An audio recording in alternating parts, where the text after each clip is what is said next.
Baik, kita pergi kepada soalan. Soalan yang pertama. Sewaktu solat maghrib tadi, makmum sebelah saya sewaktu bangun dari rakaat, dia bangun sambil tangannya takbir sekali.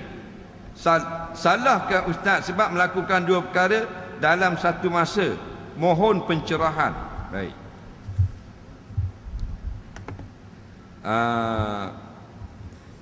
Rakaat Allahu Akbar. Siapa yang nak rakaat sunat angkat tangan. Siapa yang rakaat tak angkat tangan sah rakaat dia. Tapi dia kehilangan fadilat angkat tangan. Ingat tengah baca ni nak rakaat Allahu Akbar sunat. Baik. Soalan dia, selepas daripada rakaat, makmum sebelah dia ni bila bangun sami'a Allahu liman hamidah, dia pergi angkat tangan juga. Tu persoalan dia. Jadi dia kata boleh ke gitu? Sebab sambil kita bangun, sambil kita angkat tangan, bergerak-gerak pula tangan ni kita angkat. Jawabnya memang tak ada masalah, kerana memang sunat angkat tangan ketika bangun daripada rakaat. Faham lagi? Jadi pergerakanmu tak ada masalah, kerana pergerakan itu mengikut sunnah. Dalam hadis Nabi bangun daripada rakaat, Nabi angkat tangan. Sami'allahu liman hamidah.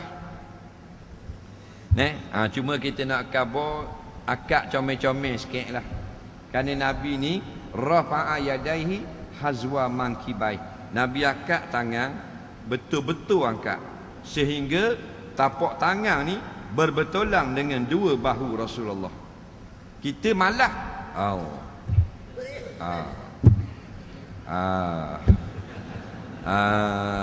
pahala sikit pun biarlah, tak apalah. Ya Allah, biar tak mau bagi pahala pun tak apalah. Nabi dak Allahu Akbar, sami'a Allahu liman hamidah. Pernah berjumpa seorang laki-laki tua dah, umur dia dalam 90. Kita kata apa, petua, panjang umur dan sihat. Dia kata dia berjumpa dengan seorang ulama. Saya lupa nama dia, ulama Kapong je. Dia Terengganu tu. Dia kata dia minta satu petua daripada ulama tu supaya dia ni sihat sampai ke mati. Ulama tu kata, kalau mu semayang, mu buat betul-betul. Bila berdiri betul, bila rokok betul-betul. Kalau akad takbir jangan buat lebih kurang gitu. Jangan buat malah gitu. Angkat betul-betul tangan. Allahu Akbar, sami'a Allahu liman hamidah. Dia amal daripada umur berapa belas tahun sampai sekarang. 90 mata terang, tubuh sihat, dan wallahu a'lam betul ke tidak. Soalan seterusnya, saya ada seorang kawan. Kawan saya ni sedang angan-angan dan mabuk. Mabuk mana ni? Mabuk cinta. Ingat mabuk arak ni? Padahal dia sedang dipermainkan perempuan yang dia suka. Saya dan kawan saya ini yang lain cuba dinasihatkan dia, tapi dia tak harau. Apakah langkah yang sepatutnya dilakukan pada kawan saya ini? Jadi kalau kita tahu seseorang itu dipermainkan oleh orang, maka kita sebagai seorang Islam, ad-dinun nasihah, agama ni nasihat, tolong nasihat lah.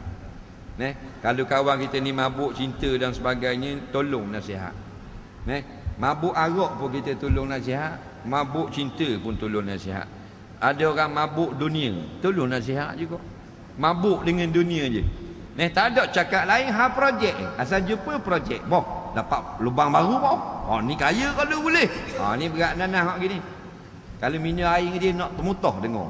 Tak ada cakap bab lain. Duit sama-sama. Ni mabuk juga. Mabuk ni maknanya dalam khayalan. Jadi tolong nasihat. Nasihat tak makan. Mungkin kerana dia tak segang dengan kita. Kadang-kadang ada kawan kita ni dia segang dengan seseorang. Maka gunakan seseorang itu untuk nasihat dia. Faham? Itulah cara. Jangan berhenti. Kerana dia adalah kawan kita. Soalan seterusnya. Minuman kesukaan Nabi di antaranya ialah air sejuk. Soalannya, Dulu di mana nak boleh dapat ais?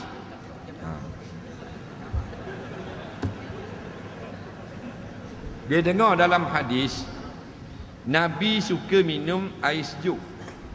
Nah, lepas tu dia kata dah kalau gitu dulu ada ke air batu? Dulu ada ke peti sejuk? Jawabnya air sejuk dalam hadis ni bukan air peti ais. Air sejuk ni maknanya air gini, ni sejuk lah ni. Faham? Ni sejuk lah ni. Kalau air panas, kita bubuh gula tu. Teh tarik satu, dia mari teh tarik. Pegang minum. Oi, warna dak panas. Dak panas tu sejuk. Betul tak? Tokeh. Pasal apa dak panas? Tak sedap minum, tak panas. Tu air sejuk namanya. Bukan air sejuknya ada air batu. Sahabat tukang parut. Kan. Air sejuk ni air ni lah. Bila diletakkan di dalam bekas yang dibuat daripada tanah, dia akan menjadi lebih sejuk. Tu makna air sejuk. Faham?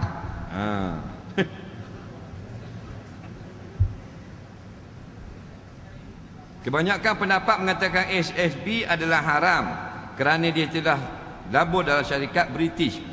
Apa pandangan kalau jual produk Amerika? Tak langsung kita bantu ekonomi mereka. Baik. Masalah kita bermuamalah jual beli dengan syarikat-syarikat kafir. Hukumnya asal adalah harus. Nak jadi tak harus dia ada beberapa sebab. Di antaranya sebab benda tu produk yang haram, tak boleh niaga. Di antaranya produk yang halal tapi muamalah cara haram, tak boleh niaga. Di antaranya produknya halal, cara muamalah jual belinya halal, tetapi dia ini menggunakan duit itu untuk menyerang umat Islam. Kalau gitu direct, maka kita hendaklah pulaukan jikalau tidak memudaratkan kita. Tapi kalau kita pulau produk dia, kita mudarat kerana kita tak boleh nak reka benda, tak boleh nak cipta kita, nak cipta barang-barang, semua negara dia yang reka, maka dimaafkan pada syarak. Cuma dalam keadaan sekarang, kita kena tengok maklumat-maklumat yang siapa. Kalau ada ulama-ulama, ada orang-orang yang cerdik pandai, ada mana jabatan-jabatan yang beri peringatan, jangan beli produk ni produk Yahudi dan sebagainya. Sahihkan berita itu. Walaupun kita tak boleh nak pula 100%, kurangkanlah berekonomi dengan dia, kurangkan bermuamalah. Tu qada yang kita mampu. Soalan seterusnya,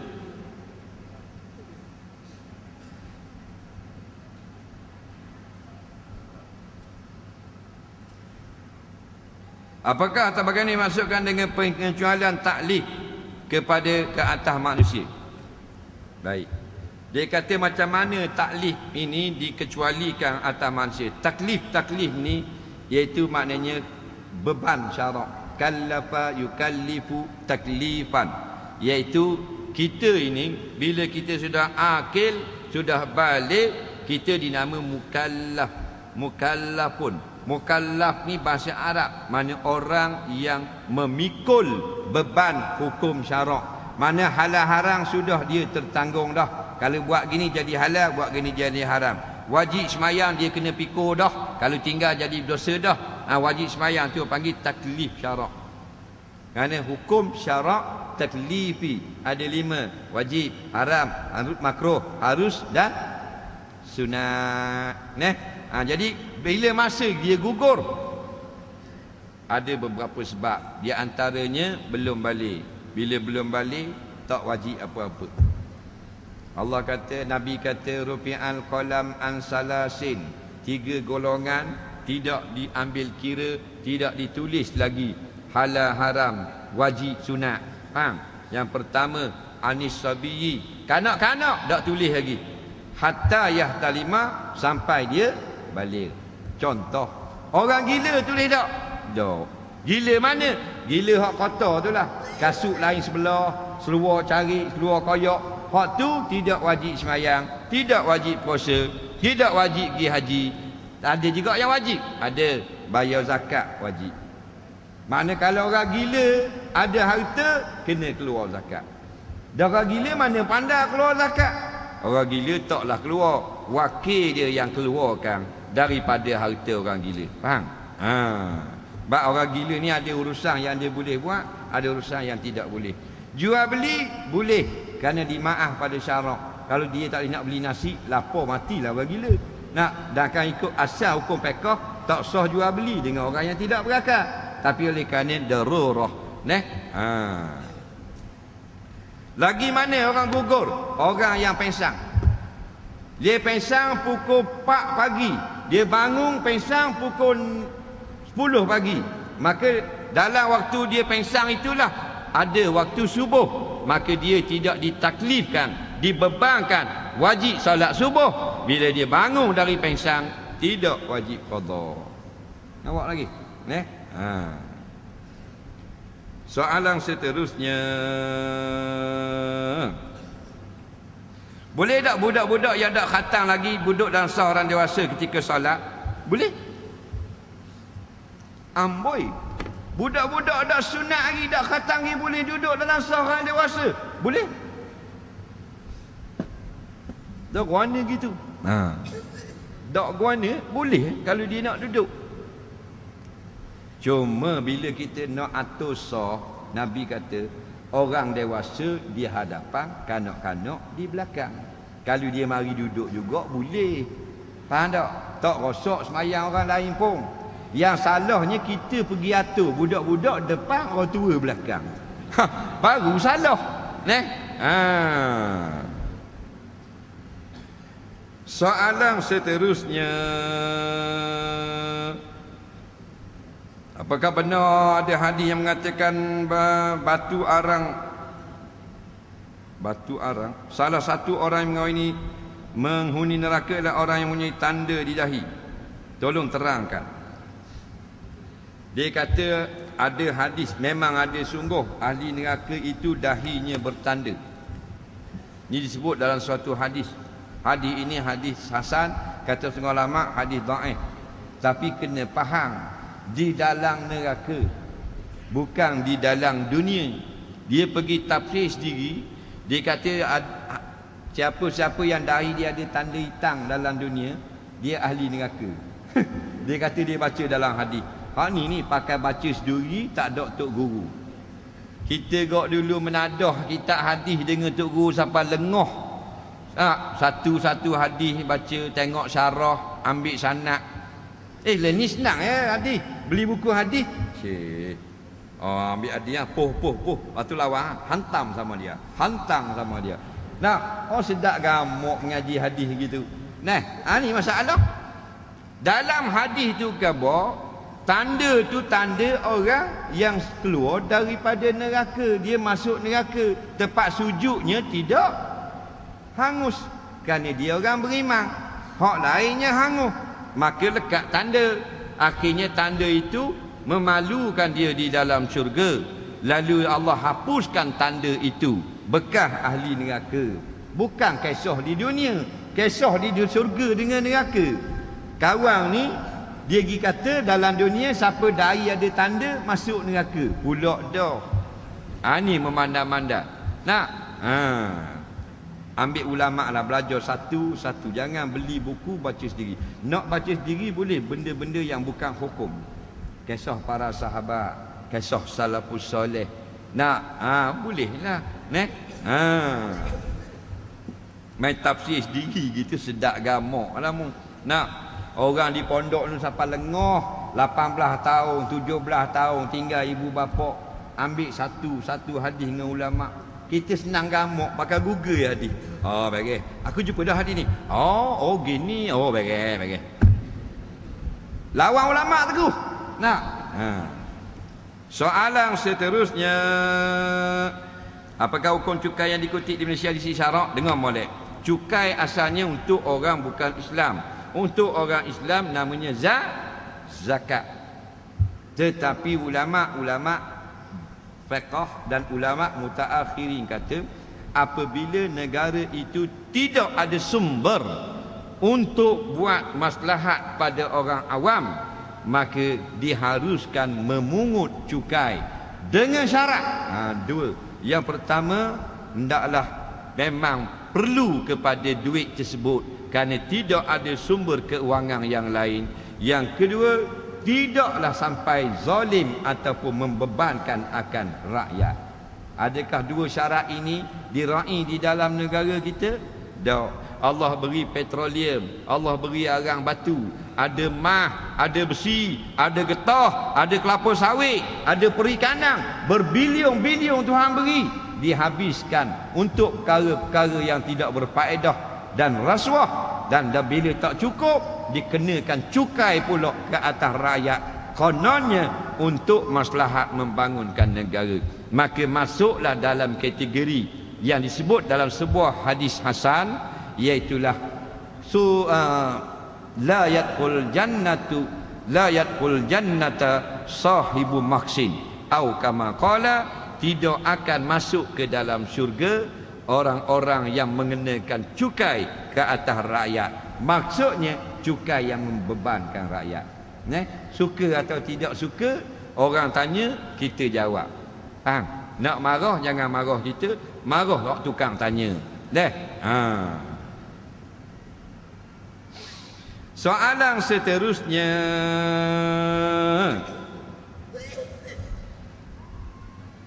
like gambar isteri orang lain atau isteri seseorang isteri like gambar laki-laki lain. Ni bab internet ni.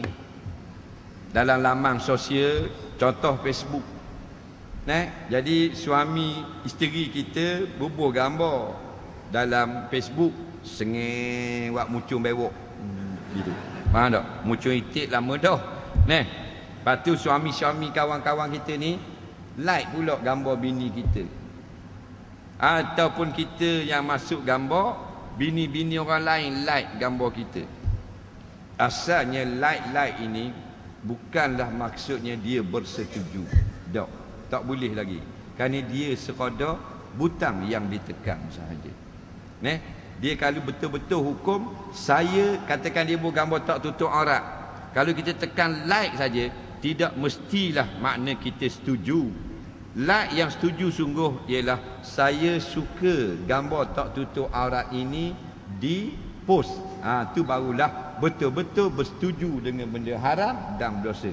Tetapi seolah-olah menunjukkan kita bersetuju. Kalau bini kita buat gambar dalam internet, lepas tu orang-orang lelaki lain kata comel, lawa, kelah, kita cemburu tak? Kalau cemburu, mati pucuk. Cemburu tak? Sebab tu orang perempuan tak boleh lebih-lebih. Faham tak? Kerana orang perempuan bila dia ada suami, suami tu seorang saja. Tapi kalau orang lelaki-lelaki bila dia sudah ada isteri, boleh tak lagi dia kahwin dengan isteri lain? Orang lain boleh lagi? Tak boleh? Boleh. Nampak? Lepas tu lah kontrol lah sikit. Jangan sampai jadi bodoh.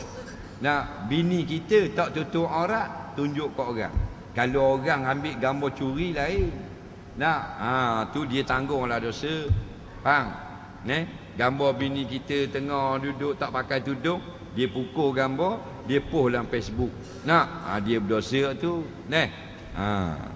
Soalan seterusnya, zina hati ni lagu mana dan cara mengatasinya?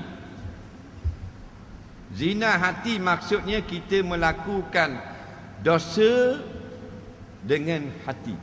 Itu zina hati. Kalau ingat kepada seorang perempuan, tu bukan zina hati. Kita teringatlah perempuan ni, dia bukan bini kita, tapi kawan pejabat kita. Ingat kepada dia, bukan zina hati. Kalau ingat tu zina hati, teruklah kita. Sebab tu kita jangan lebih-lebih pandai daripada ulama. Zina hati ni kita ingat ke jiran kita seorang perempuan, lepas tu kita pun berkaya, sedang berseronok dengan dia. Mu tiung aku tiung mu kaya. Tu zina hati. Khayalkan perkara yang haram bermain di dalam hati. Konong-konong kita pegang tangan dia, konong-konong kita peluk dia, konong-konong kita tiung dia. Kita nyanda di tiang surah je. Hati tu duduk main, situ zina hati. Soalan seterusnya,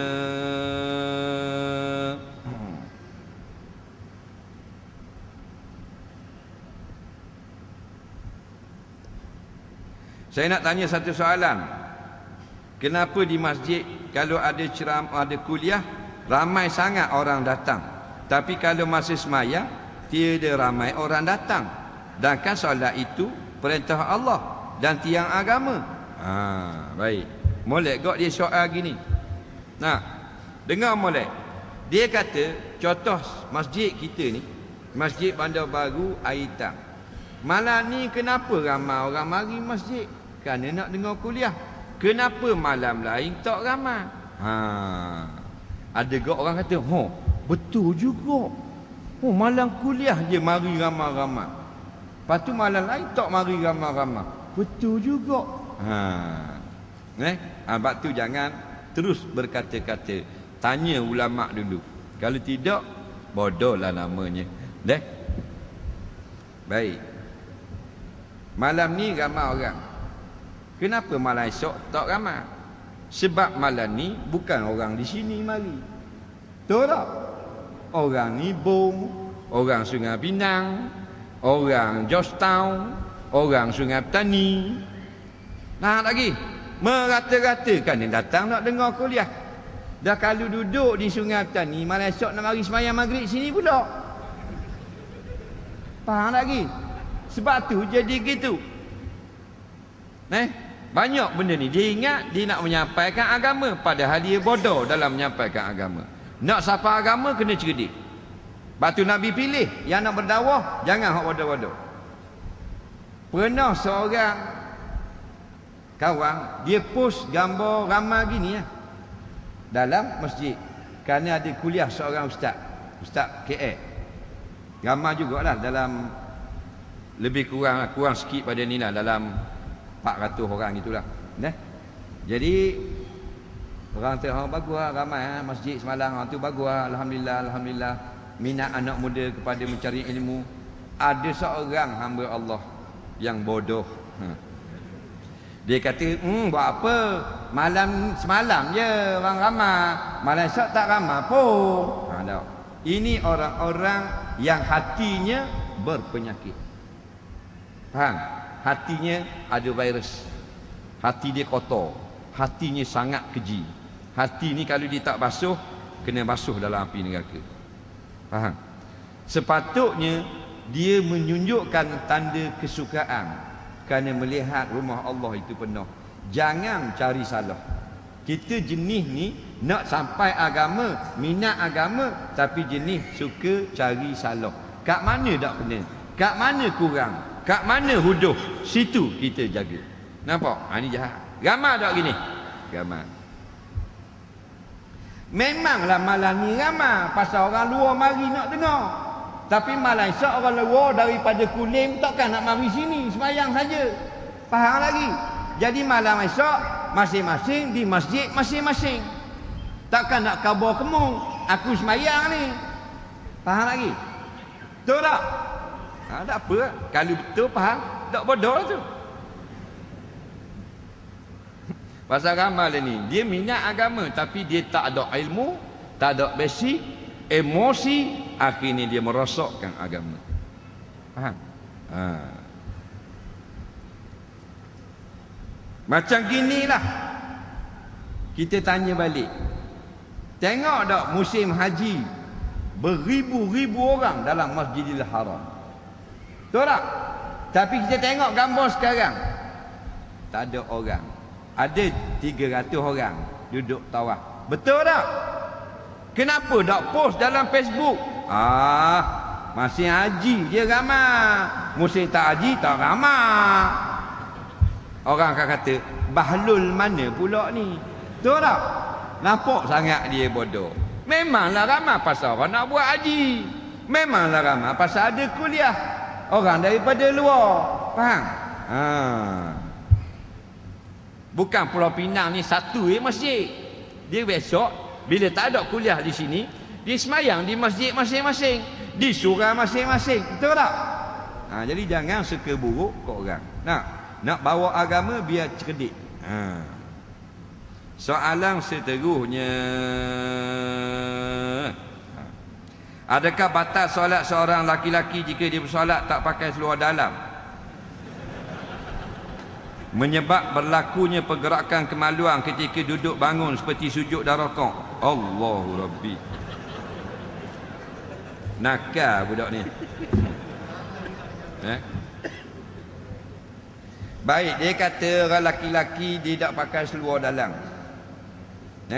Jadi bila dia rokok sujud, benda tu bergerak. Kalau perempuan lain dia macam dinding gitu. Faham? Orang laki-laki ni gini. Bergerak lah. Nak. Jadi tidakkah bergerak itu batal semayang? Jawabnya tak batal. Kerana bukan kita yang menggerak-gerakkan dia. Yang batalnya kita buat gerak. Duk mayang main. Nak buat gerak. Tu balik awal tu. JKK tu. Tak batal. Dia yang kita dia berayun bergerak sendiri tidak batal. Yang batal kita menggerakkan dia. Ni. Tengah sembahyang, gatal di kepala bau, tunjuk contoh. Yang batalnya gerak semua tangan. Ni semua tangan. Gatal sini atau gatal kat kepala ni. Batal. Ataupun hak ni tak gerak. Hak ni atau hak ni tak gerak. Hak ni saja gerak. Batal juga. Atau hak ni saja gerak. Batal juga. Yang tak batal, jari saja bergerak. Tengah mayang, gatal kat dahi. Ya kat tangan, bubuh gini. Lama seminggu. Tak batal. Faham? Tu tak batal. Lagi tak batal. Kelopak mata, buka tutup, buka tutup, buka tutup, tak batal. Lagi kelopak hidung, kemar kepeh, kemar kepeh, kemar kepeh. Dia tengah mayang, Tok Imam kentuk rasa. Duk main, tak batal, gerak. Lagi tak tengah mayang busuk? Ada? Pernah? Tengah mayang ada orang ketuk. Pernah tak? Tapi tak tahu siapa. Tak batal gitu. Faham tak? Tak ada kerja ke apa. Lagi telinga tak batal, gerak dik tak batal. Atau kening gerak ning kening gerak kan? Orang tu kalau kening kiri gerak, orang nak masuk Minang. Kalau kening kanan nak boleh berim. Lagi apa lagi? Orang perempuan, especially orang yang tua-tua, moci-moci tua, dia semayang tak pakai bra. Bila dia rokok, gerak dia tu, gerak. Faham lagi? Tak payah khabar lah. Faham tak?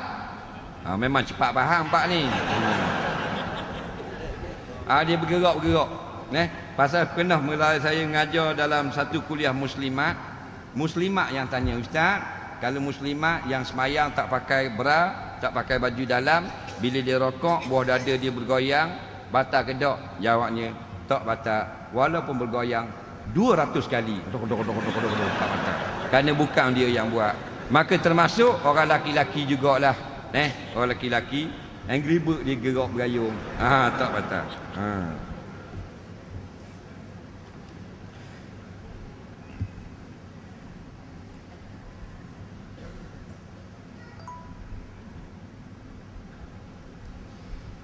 Soalan seterusnya,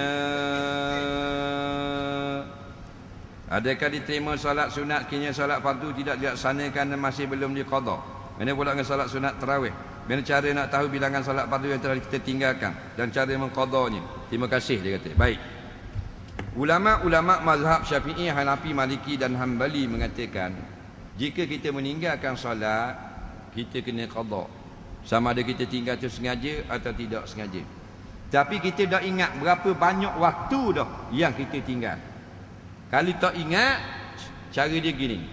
Kita anggarkan yang kita tinggal itu. Kita anggar. Rasa-rasa dalam 200 rakaat atau 30 kali semayang zuhur, 20 kali semayang maghrib. Ada gitu? Rasa dak pasal maghrib